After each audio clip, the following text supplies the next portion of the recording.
Abscission जो है leaves, flower, fruit का पिटियोल, पेडुंकल और पेडिसिल से सेपरेट होना जब एब्सिशन जोन का फॉर्मेशन होता है। एब्सिशन एक फिजियोलॉजिकल प्रोसेस है, एक मैकेनिज़्म है जहाँ पे सेल सेपरेट हो जाती है और मल्टी सेलुलर प्लांट ऑर्गन जैसे कि लीव्स, फ्लावर, फ्रूट जो है वह प्लांट से एक कंट्रोल्ड मैनर में डिटैच हो जाते हैं। हेलो स्टूडेंट्स, मैं डॉक्टर वीना पुरोहित। आज का हमारा टॉपिक है एब्सिशन। एब्सिशन का अर्थ होता है लीफ का स्टेम से अलग हो जाना और बिना स्टेम को कोई तरह की इंजरी या हार्म करे बिना, मतलब लीफ फॉल होना, पत्ती का गिर जाना स्टेम से बिना तने को नुकसान पहुंचाए बिना।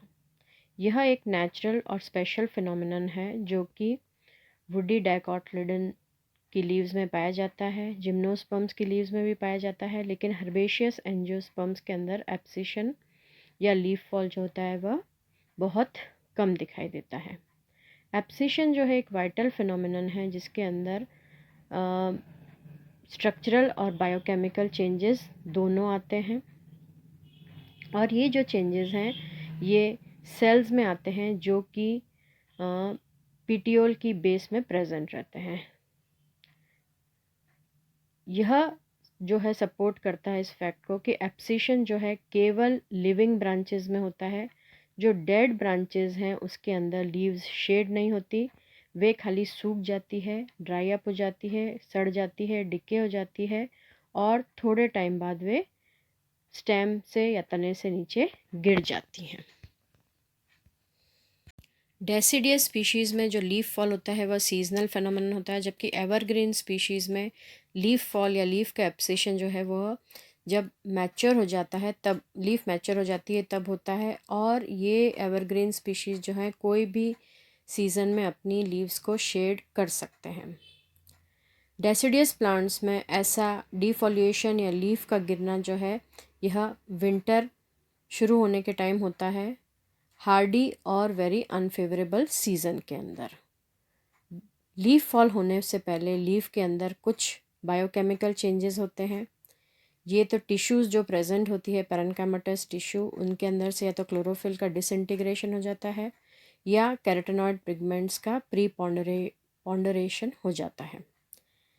वेस्ट प्रोडक्ट्स जो भी प्रेजेंट होते हैं वह भी लीव्स के अंदर ट्रांसफ़र हो जाते हैं ताकि प्लांट्स जो हैं उन वेस्ट प्रोडक्ट्स से फ्री हो जाए। और ये वेस्ट प्रोडक्ट्स जो जब लीफ फॉल हो तो लीफ फॉल के साथ ही ये वेस्ट प्रोडक्ट्स भी प्लांट में से पूरे ही निकल जाएं। लीफ फॉल का मेन कारण क्या है कि कुछ स्ट्रक्चरल मॉडिफिकेशंस होते हैं लीफ की बेस में और फाइनली वह लीफ जो है स्टेम से अलग हो जाती है या एब्सेस हो जा सकती है। स्ट्रक्चरल मॉडिफिकेशन या स्ट्रक्चरल चेंजेस जो होते हैं लीफ के अंदर, एक एब्सिशन जोन का फॉर्मेशन होता है जो कि लीफ फॉल को इनिशिएट करता है। यह जनरली जो है पिटियोल के बेस पे प्रेजेंट होता है सिंपल लीव्स में और रैकिस के अंदर, और इंडिविजुअल लीफलेट के बेस पे कंपाउंड लीव्स के अंदर। एब्सिशन जोन जो है वह हम कभी कभी भारी रूप से भी उसको पहचान सकते हैं क्योंकि उसका कलर पेल हो जाता है, उसकी वॉल कॉन्स्ट्रिक्ट हो जाती है। एब्सिशन जोन के अंदर दो रीजन्स होते हैं, सेपरेशन और एब्सिशन लेयर, जहाँ पे जो सेल्स प्रेजेंट होती हैं उनका एक ब्रेकडाउन हो जाता है, और एक प्रोटेक्टिव लेयर होती है कि जब लीफ फॉल हो जाए और वहाँ पे लीफ फॉल होने के बाद जो वो पोर्शन वेकेंट या एम्प्टी हो जाए वहाँ पे एक प्रोटेक्टिव लेयर का डेवलप हो जाए ताकि वह जो स्कार या धब्बा जहाँ पे लीफ फॉल हुई है, जहाँ एब्सिशन लेयर बना है, वहाँ पे वह प्रोटेक्टिव लेयर डेवलप हो जाती है। एब्सिशन और सेपरेशन लेयर जो है वह is considered to be the immediate structural reason for the fall of leaf. Abscission zone का बनना ही लीफ फॉल का एकदम स्ट्रक्चरल और इमीडिएट कारण माना गया है। प्रोटेक्टिव लेयर जो है, जैसे नाम से है कि ये प्रोटेक्शन प्रदान करती है, जब लीफ फॉल हो जाता है तो उसका जो सरफेस एरिया एक्सपोज हो जाता है वहाँ पे प्रोटेक्टिव लेयर बन जाती है ताकि वहाँ पे लॉस ऑफ वाटर को रोका जा सके और माइक्रो ऑर्गेनिजम्स के अटैक को भी रोका जा सके। तो एब्सिशन जोन के अंदर 2 लेयर्स का फॉर्मेशन हुआ। एब्सिशन लेयर जहाँ पे सेल्स ब्रेक डाउन हो जाती है और पिटियोल के वहाँ से लीफ जो है वह स्टेम वाली पोजीशन से लीफ का गिर जाती है और जैसे ही वह लीफ गिरती है वहाँ पे एक स्कार बन जाता है। उस स्कार को प्रोटेक्टिव लेयर जो है वह तुरंत ढक लेती है और उसको माइक्रो ऑर्गेनिजम्स के अटैक से, लॉस ऑफ वाटर के अटैक से प्रिवेंट करती है। एब्सिशन जोन या एब्सिशन लेयर जो है जैसे ही लीफ फॉल होना शुरू होता है वही वहाँ उसी जगह पर वह डिफ्रेंशिएट या एकदम साफ दिखाई देने लग जाता है।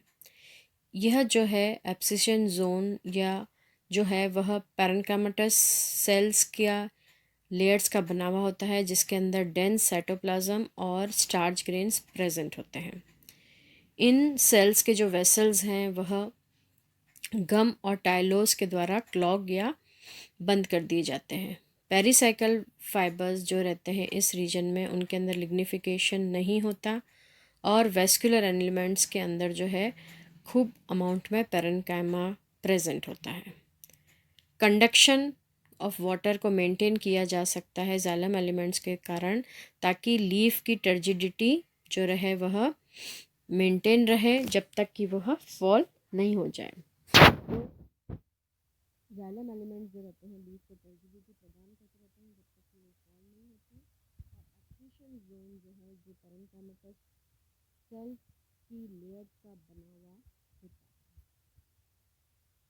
यह जो पैरेन्काइमेटस सेल्स का एब्सिशन जोन बनता है इस लेयर के अंदर जो है काफ़ी चेंजेस होते हैं। सबसे पहला चेंज होता है कि पैक्टिन मटेरियल जो प्रेजेंट होता है सेल वॉल के अंदर वह सबसे पहले पैक्टिक एसिड में कन्वर्ट हो जाता है और बाद में वह वाटर सॉल्युबल पैक्टिन में कन्वर्ट हो जाता है। इसके बाद क्या होता है सेल वॉल के जितने भी कंपोनेंट्स होते हैं वो ब्रेक डाउन हो जाते हैं और इस ब्रेक डाउन में सेलुलोसिक और नॉन सेलुलोसिक पॉलीसेकेराइड्स भी जो होते हैं वह ब्रेक डाउन हो जाते हैं।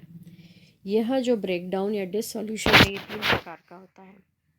सेल वॉल की जो मिडिल लेमेला है वह भी डिज़ोल्व हो जाती है 2 सेल्स के बीच में लेकिन प्राइमरी वॉल इंटैक्ट रह सकती है।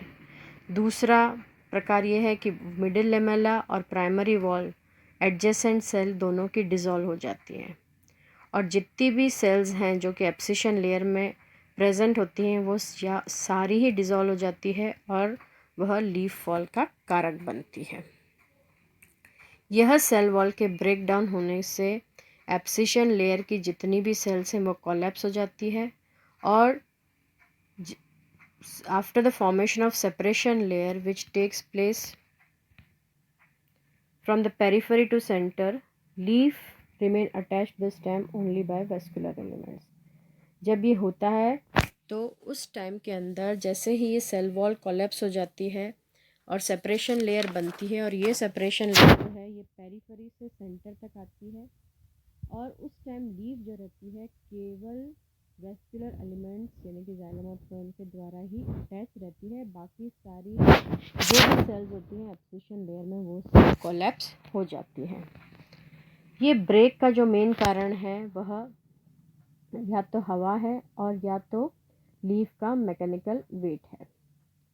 फिर जो वेस्कुलर एलिमेंट्स रिड्यूस हो जाते हैं वह भी मैकेनिकल वेट के कारण ब्रेक हो जाते हैं और सेपरेशन लेयर बन जाती है और अल्टीमेटली लीफ जो है वह फॉल या लीफ गिर जाती है। जैसे ही लीफ का एब्सिशन होता है या लीफ फॉल होता है जिस जगह से वह लीफ फॉल हुआ है वहाँ पे एक दाग या स्कार रह जाता है और यह जो दाग है यह हवा के द्वारा एक्सपोज हो जाता है, सूख जाता है, डेसिकेट हो जाता है, उसमें इंजरी भी हो सकती है, इन्फेक्शन भी हो सकता है। तो उस स्कार या दाग को प्रोटेक्ट करने के लिए वहाँ पे एक प्रोटेक्टिव लेयर बन जाती है। सेपरेशन लेयर के जस्ट या एब्सिशन लेयर के जस्ट नीचे एक प्रोटेक्टिव लेयर बन जाती है जो कि उस स्कार को पूरा का पूरा कवर कर लेती है।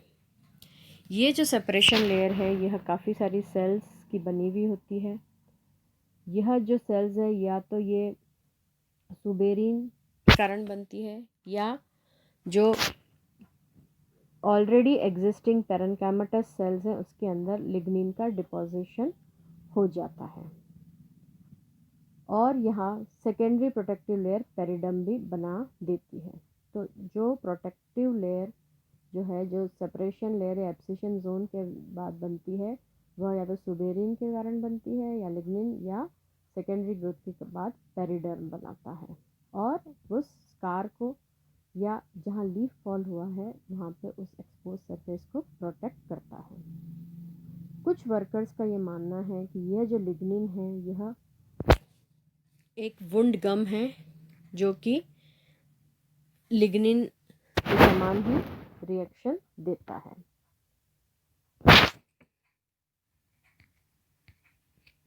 Cause of abscission. एब्सिशन जो है एक इम्पॉर्टेंट फेनोमेनन है और कुछ प्लांट्स में ये एफर्ट किया गया है कि ये पता करना है कि क्या फिजियोलॉजिकल कारण है जो कि सेपरेशन लेयर का इनिशिएशन और फॉर्मेशन करता है और बाद में जो है अल्टीमेटली लीफ का फॉल हो जाता है। ऑक्सिन और एब्सिसिक एसिड जो है यह दोनों ही एब्सिशन में एक इम्पॉर्टेंट रोल प्ले करते हैं। अगर ऑक्सिन या इंडोल एसिटिक एसिड का कॉन्सेंट्रेशन डिक्रीज हो जाए तो लीफ फॉल हो सकती है। एब्सिशन जोन के अंदर एक क्रिटिकल ऑक्सिन कॉन्सेंट्रेशन का होना ज़रूरी है ताकि एब्सिशन को रोका जा सके। एब्सिसिक एसिड भी जो है एक वाइटल रोल प्ले करता है और जब इसका कॉन्सेंट्रेशन बढ़ जाता है तो एब्सिशन होता है। तो एब्सिशन का मेन कारक जो है वो एब्सिसिक एसिड है। The increase synthesis of ABA may be due to decrease. जब एब्सिसिक एसिड का सिंथेसिस बढ़ जाता है और इंडोल एसिटिक एसिड और ऑक्सिन का कॉन्सेंट्रेशन डिक्रीज हो जाता है, या फिर कैरोटेनॉइड्स का अमाउंट अगर इंक्रीज हो जाए तो लीफ फॉल होता है। तो abscission is cause due to abscisic acid and carotenoids. Carotenoids जो हैं वह एब्सिसिक एसिड के प्रिकर्स को सिंथेसाइज करने के प्रिकर्सर माने जाते हैं। एब्सिसिक एसिड जो है वह ज़ैंथोफिल से बनता है जैसे कि वाइलोजेंथिन, और यह जो रहता है यह प्रिकर्सर की तरह काम करता है और by oxidative cleavage each molecule of viloxanthin yields two fragments similar to ABA। जब वाइलोजेंथिन के दो वो बनते हैं फ्रैगमेंट्स और वे दोनों ही एब्सिसिक एसिड के कारण बनते, वो एब्सिसिक एसिड के सिमिलर होते हैं। तो एब्सिशन या लीफ फॉल का मेन कारण है एब्सिसिक एसिड का कॉन्सेंट्रेशन इंक्रीज होना, और अगर आपको एब्सिशन को रोकना है तो हमको ऑक्सिन और इंडोल एसिटिक एसिड का कॉन्सेंट्रेशन को इंक्रीज करना पड़ेगा। ये था हमारा आज का topic abscission and causes of abscission. Thank you.